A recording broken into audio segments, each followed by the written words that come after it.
బాపట్ల జిల్లా అద్దంకిపట్నంలో స్వచ్ఛతా హీ సేవ 2025 కార్యక్రమంలో భాగంగా ఏక్ దిన్ ఏక్ గంట ఏక్ సాత్ అనే ప్రత్యేక కార్యక్రమాన్ని విజయవంతంగా నిర్వహించారు. అద్దంకి కోర్టు ప్రాంగణంలో మున్సిపాలిటీ సిబ్బంది, మెప్మా సిబ్బంది ఆధ్వర్యంలో కార్యక్రమం జరిగింది. ఇక ఈ సందర్భంగా కోర్టు భవనాల సముదాయ ప్రాంగణాన్ని చీపుర్లతో శుభ్రం చేసి పేరుకుపోయిన చెత్తను తొలగించారు. ఈ చెత్తను ట్రాక్టర్ల ద్వారా డంపింగ్ యార్డుకు తరలించారు. అనంతరం మున్సిపల్ కమిషనర్ రవీంద్ర, స్వచ్ఛ ఆంధ్ర మిషన్ డైరెక్టర్ చిన్ని శ్రీను తహసీల్దార్ కార్యాలయం వద్ద మొక్కలు నాటారు.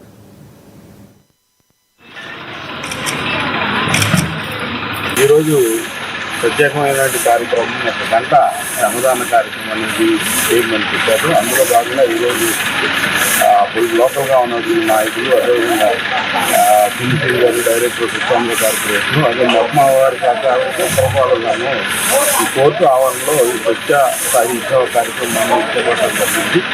ఈరోజు ఇక్కడ ఉన్నటువంటి మూడు ఆఫీసులు ఏవైతే ఉన్నాయో, ఎంఆర్ఓ ఆఫీసు, ఎంపీడీ ఆఫీసు, ఈ మూడు ఆఫీసుల్లో కూడా ప్రస్తుత ఈ కార్యక్రమాలు చేపట్టడం జరుగుతూ ఉంది.